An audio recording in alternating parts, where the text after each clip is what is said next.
साथी नमस्कार, स्वागत है आपका आपके अपने YouTube चैनल पर। एनिमल फिजियोलॉजी के अंतर्गत अपन बॉडी फ्लूइड एंड सर्कुलेशन पढ़ रहे हैं और सर्कुलेटरी सिस्टम के अंतर्गत अपन आज का टॉपिक लेते हैं अपना ईसीजी। नेक्स्ट टॉपिक होगा अपना ईसीजी, हार्ट बीट और कार्डियक साइकिल अपन ने पढ़ा। आप एक बार वीडियो को पॉज करके, एक बार वीडियो जहां भी है वहां पॉज करके आप हार्ट बीट और जो कार्डियक साइकिल है उसका एक बार रिवीजन कर लो फटाफट, फिर वीडियो को देखो जिससे ये और ज्यादा समझ में आएगा। पॉज करने के बाद देखो टॉपिक लेते हैं अपन ईसीजी। अगर मैं ईसीजी की एक डेफिनेशन दूं, परिभाषा दूं, तो मैं ऐसा लिख सकता हूं कि हार्ट बीट के टाइम जो हार्ट मसल्स है, हार्ट बीट के समय जो हार्ट मसल है उनमें उत्पन्न इलेक्ट्रिकल पोटेंशियल का ग्राफिकल रिप्रेजेंटेशन क्या कहलाता है? ईसीजी कहलाता है।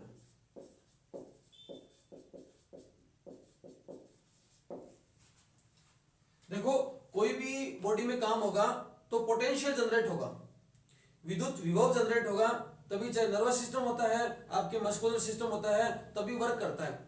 अब आपके हार्ट के अंदर तो नर्वस सिस्टम है नहीं, नर्वस सिस्टम से यहाँ पर कोई लेना देना नहीं, तंत्रिका होती नहीं है, तो यहाँ पर मसल सिस्टम काम कर रहा है। तो मांसपेशियां हैं वो काम कब करेंगी? जब उनको कोई स्टिमुलस मिलता है और स्टिमुलस के कारण से ये डीपोलराइज और रिपोलराइज होती है। एक शब्द में पहले क्लियर कर दूं आपको, डीपोलराइजेशन और एक होता है रिपोलराइजेशन और एक होता है पोलराइजेशन। कोई भी सेल जब सामान्य कंडीशन में है, साधारणतः रेस्टिंग फेज में कोई सेल होती है तो सेल के बाहर धनावेश आवेश होता है ज्यादा और सेल के अंदर ऋणावेश होता है। इस कंडीशन में सेल पोलराइज्ड है, ध्रुवित है और रेस्टिंग स्टेज में। जब इस सेल को काम करना होता है तो विभिन्न प्रकार के स्टिमुलस मिलते हैं। स्टिमुलस मिलने से क्या होगा कि जो अंदर का जो पॉजिटिव, बाहर का पॉजिटिव चार्ज है वो सेल के अंदर आना शुरू करता है। सामान्य कंडीशन में जब रेस्टिंग फेज में होती है तो बॉडी के सेल के अंदर होता है -70 मेगावाट। ये नॉर्मल बता रहा हूं आपको। इसके अंदर जाएगा। अब जब इसके अंदर जाएगा, इसका मतलब जो पॉजिटिव आयन है, धनावेश है, वो अंदर जाएगा तो अंदर का आवेश हो जाएगा धनावेश और बाहर रह जाएगा ऋणावेश। ये अंदर बराबर हो जाएगा, पहले जीरो आएगा, -70 से -50 -23 -40 -20 -10 जीरो आ जाएगा, मतलब बाहर और अंदर बराबर हो गया। ऐसी कंडीशन क्या, तो जो कंडीशन आती है उसको बोलते हैं डीपोलराइजेशन, मतलब बाहर का धनावेश सेल के अंदर जाना।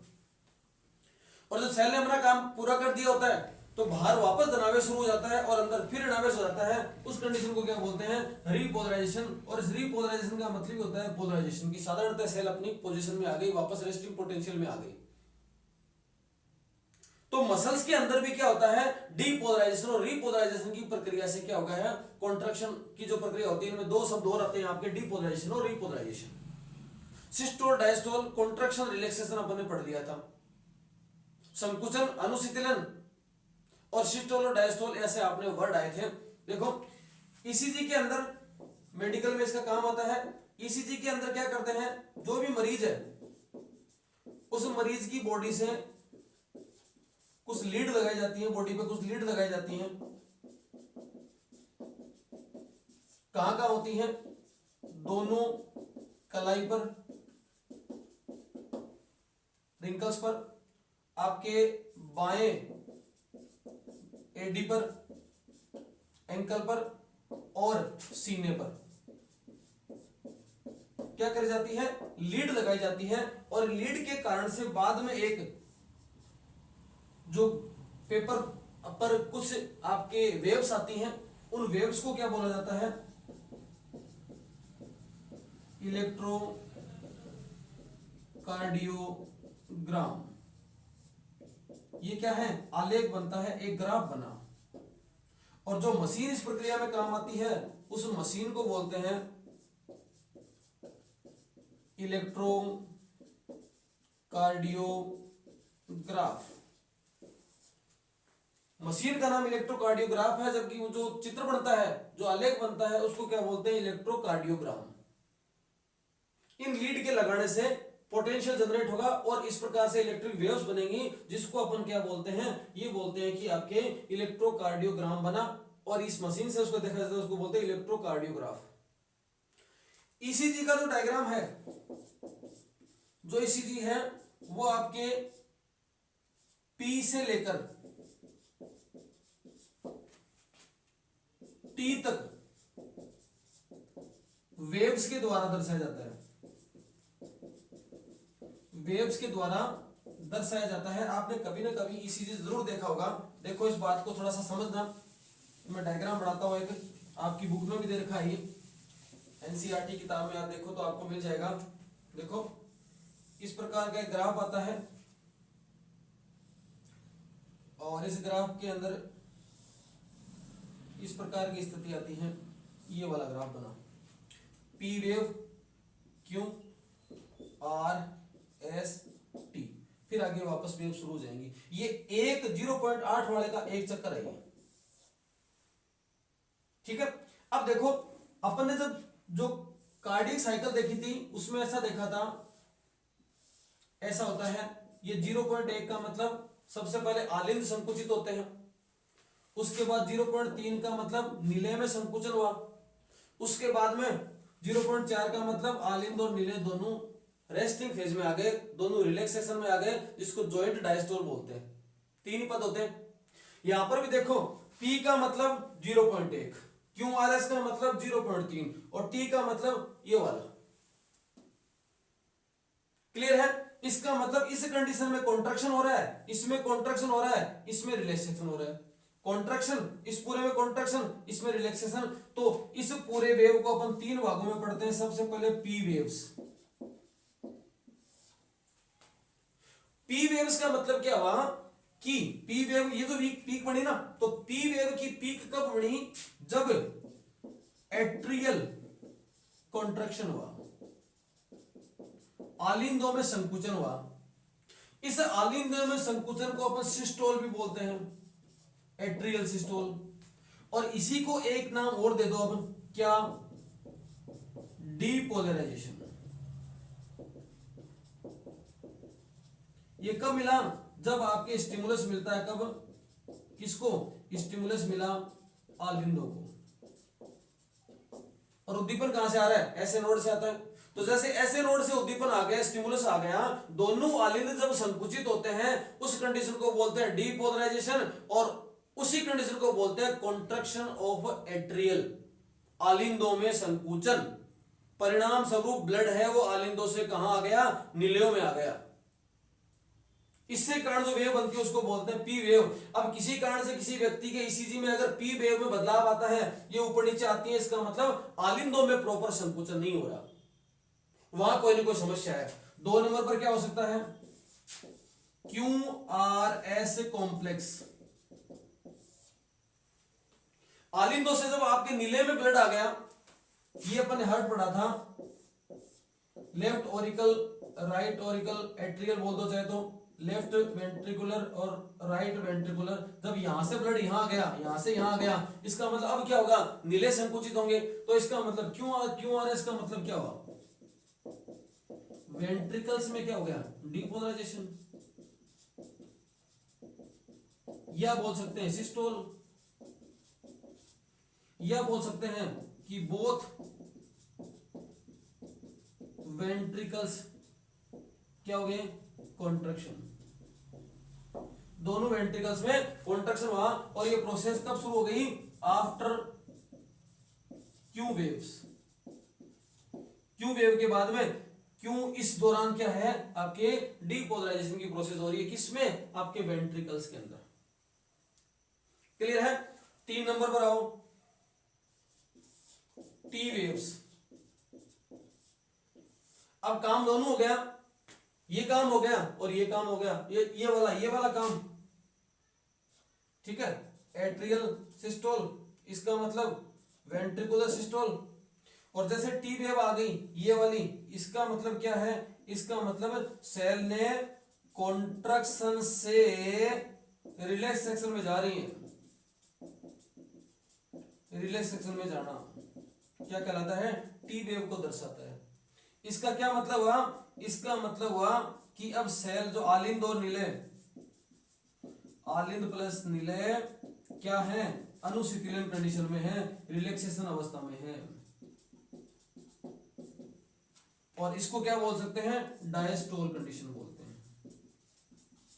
ये 1:0.8 को बता रहा है। जैसे ये कंप्लीट हुआ अगला शुरू हो जाता है, फिर वही प्रकार के इस प्रकार से ये वाली कंडीशन बनती है। और इस प्रकार से आप देखते हो ईसीजी जो नॉर्मल अपन चेक करते हैं, इस प्रकार से वेव्स आती रहती हैं, इस प्रकार से वेव्स आती रहती हैं। इसका मतलब ये हो रही कंडीशन क्या, कि आपके तीनों स्टेज कंप्लीट हो रही है, पी वेव, क्यूआरएस कॉम्प्लेक्स और टी वेव्स। इसके अलावा ईसीजी के अंदर ज्यादा कुछ है नहीं, यही सिंपल सी प्रोसेस इसके अंदर होती है। ये टॉपिक है ईसीजी का।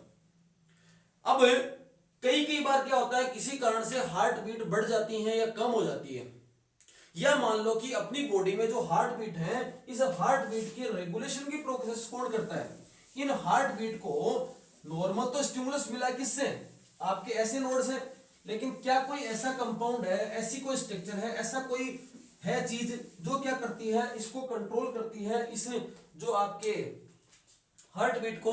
उसके लिए टॉपिक अपन पढ़ेंगे एक, वो होगा आपके रेगुलेशन ऑफ हार्ट बीट। ठीक है, रेगुलेट कौन करेगा, देखो जहां भी शब्द आए ना रेगुलेशन बॉडी में, तो रेगुलेशन के लिए दो सिस्टम साथ में काम करते हैं। एक आता है नर्वस सिस्टम, एक होता है एंडोक्राइन सिस्टम। ये दोनों मिलाकर अपनी बॉडी का बनाते हैं neuro endocrine system. Neuro endocrine system. Nervous system के अपने तीन प्रकार हैं, central nervous system, nervous system वाले चैप्टर में डिटेल में पढ़ेंगे, पेरिफेरल नर्वस सिस्टम, और एक है आपके autonomous nervous system. Autonomous nervous system के अंदर दो भाग हैं, एक है आपके सिंपैथेटिक ऑटोनोमस नर्वस सिस्टम, इसको हिंदी में बोलेंगे स्वायत्त तंत्रिका तंत्र, परिधीय तंत्रिका तंत्र, केंद्रीय तंत्रिका तंत्र। इसको क्या बोलेंगे, अनुकंपी स्वायत्त तंत्रिका तंत्र। और एक होता है para sympathetic autonomous nervous system. ठीक है, जैसे मान लो ब्रेन इस चीज को कंट्रोल करता है, ब्रेन के अंदर है मेडुला ऑब्लोंगेटा।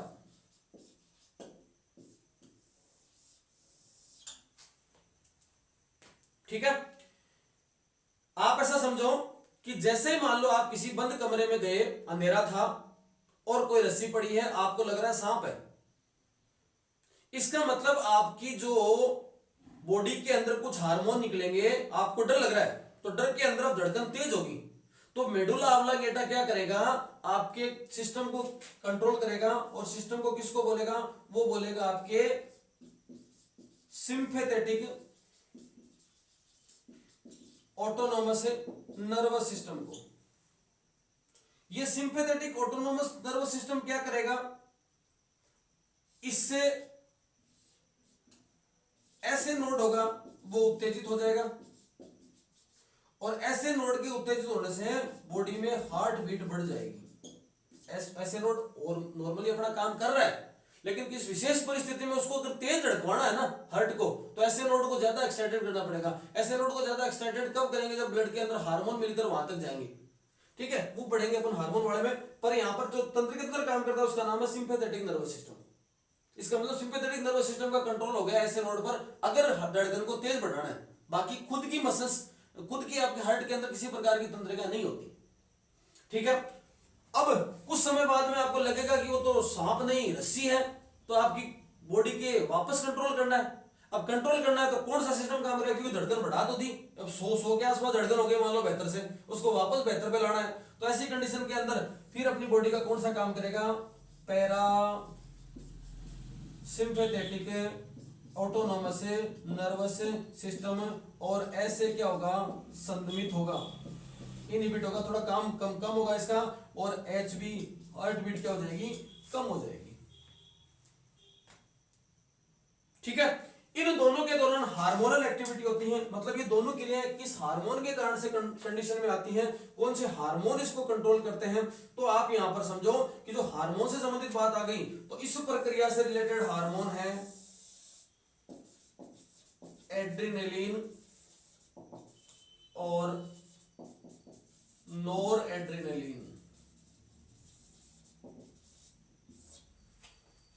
ठीक है, और इस प्रक्रिया से रिलेटेड हार्मोन है कौन, acetocarmine, sorry acetylcholine, acetylcholine. मतलब ये तो दोनों नर्वस सिस्टम है ना, ये दोनों नर्वस सिस्टम एक दूसरे के अगेंस्ट काम करते हैं। जब भी आपको जैसे मान लो अचानक से आपकी आंखें वो ज्यादा फड़कने लगी, तो आंखों का ज्यादा फड़कना, पुतली का ज्यादा फड़कना, डर लगना, ज्यादा पसीने आना, आपके शरीर में अनावश्यक काम हो रहे, जरूरत से ज्यादा कोई काम हो रहा है, उसको करवाने का काम वो उस समय जरूरी है, वरना जान निकल जाती है। उस काम को करवाने में ये सिस्टम काम करेगा। लेकिन कुछ समय बाद में वापस कंडीशन में भी आना है, आपको डर लग रहा है और मान लो पसीने छूट रहे हैं, तो पसीने छुटवा कौन रहा है, ये सिस्टम छुटवा रहा है। लेकिन आपको वापस उसी कंडीशन में आना भी तो है वापस, वरना हमेशा पसीने थोड़े छूटते रहेंगे। उस कंडीशन में उसको वापस लाने वाला काम कौन करेगा, ये सिस्टम करेगा। इस दौरान जो हार्मोनल एक्टिविटी होती है वो तो एसिटाइलकोलिन कंप्लीट करता है। इस दौरान जो हार्मोनल एक्टिविटी होती है वो एड्रिनलिन और नोर एड्रिनलिन हार्मोन करते हैं। ये नर्वस सिस्टम में एंडोक्राइनोलॉजी में और डिटेल से पढ़ेंगे अपन।